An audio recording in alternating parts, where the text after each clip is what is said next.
C'est ça le Togo. Et aujourd'hui, quand les Togolais disent on n'a pas d'eau potable, on n'a pas d'électricité, les routes sont abîmées, c'est tellement chaud en ville, les gens ont faim, la sécurité, tout ça. Mais la minorité comprador, puisque c'est Ford même qui a sorti l'expression la minorité comprador, elle vit totalement coupée du peuple. Je le disais hier dans le live de nos amis Ditri et Milawe, je les salue au passage. La minorité comprador, elle vit totalement coupée du peuple. Et vous connaissez où ils vivent.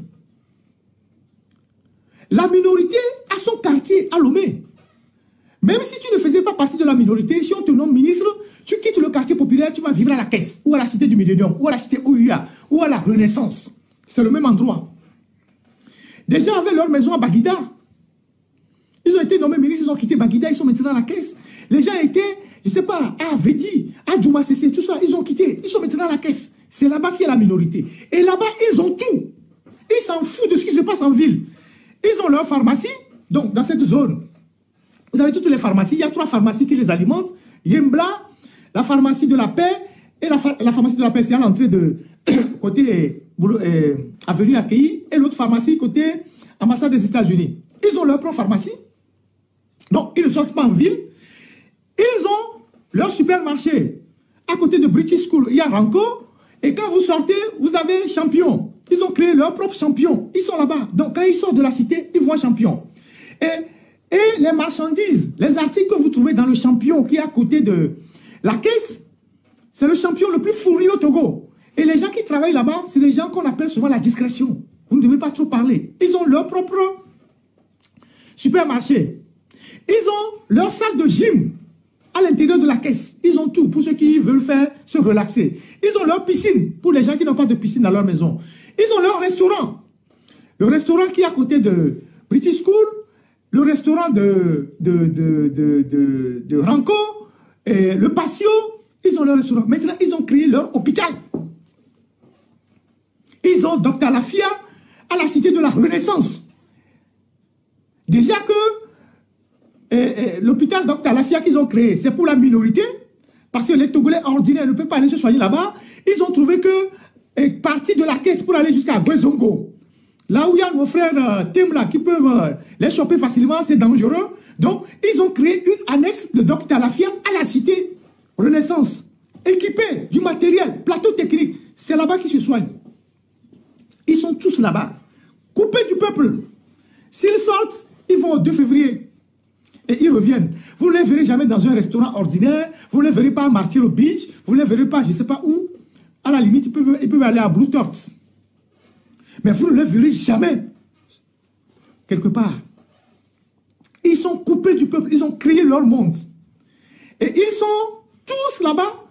Ils ont leur château d'eau. Vous avez vu ça, non? Ils ont aussi leur château d'eau. Ils ont leur système d'alimentation électrique, mais ils ont aussi leur château d'eau. Vous avez vu, à côté de la station MRS là, il y a un grand château d'eau qu'on a conçu pour la cité de la Renaissance. Ils ont leur propre château d'eau. Ils ont tout là-bas. Ça veut dire que vous qui êtes dans les quartiers populaires en ville, ils s'en foutent de vous.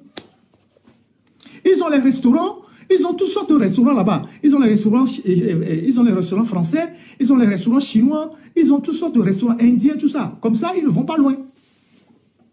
Ils sont dans leur bulle. Et ils sont à un endroit qui est à 5-6 minutes de l'aéroport. Observez bien. Vous ne faites pas les analyses. Observez là où ils sont. Ah ouais, quelqu'un me dit que c'est 2 châteaux collés. Ah ouais, quand j'étais au Togo, c'était un château. Maintenant, ils en ont fait 2. Ok, voilà. Ils ont leur château.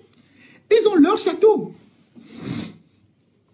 Rempli d'eau. Pendant ce temps, les châteaux qui sont en ville, il n'y a pas l'eau dedans. La TEDE n'arrive pas à donner de l'eau aux populations. Mais ils ont leur château à la cité.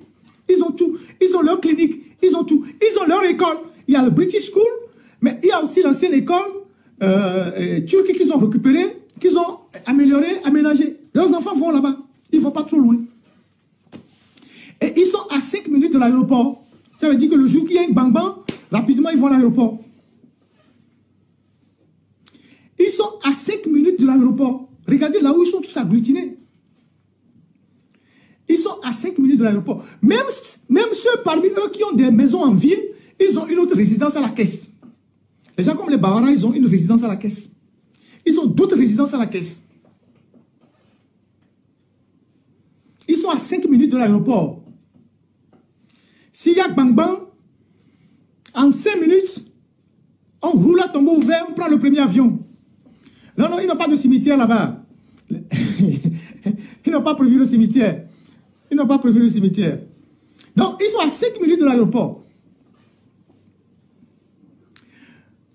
Tout ça, vous ne les observez pas, ça ne vous dit pas grand-chose. C'est des gens qui sont dans une bulle. Ils sont coupés du peuple. Vous mourrez dans les quartiers, ils s'en foutent. Il y a des routes, ils s'en foutent. Il y a de l'électricité, ils s'en foutent. Il y a la poussière, ils s'en foutent. Ils sont dans leur monde.